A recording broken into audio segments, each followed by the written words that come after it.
風がないき煙が流れんのやね。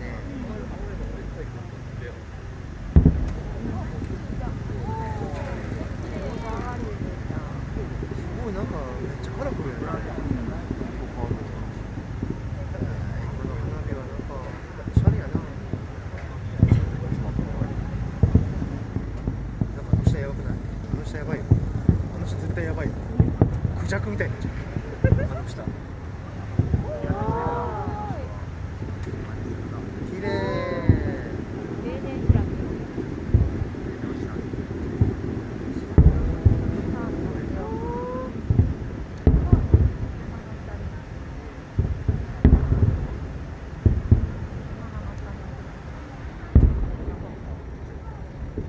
今日は村井さんの下で警察が後から稼げますね。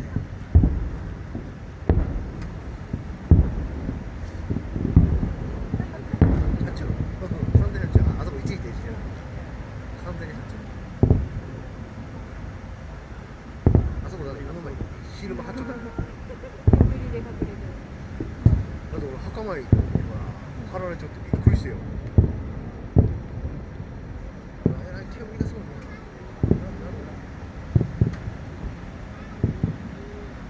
下がすごいよあれ。何あれ。すごい。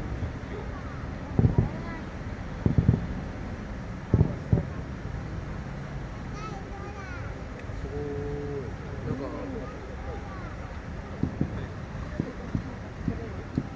オリンピックみたいな感じ。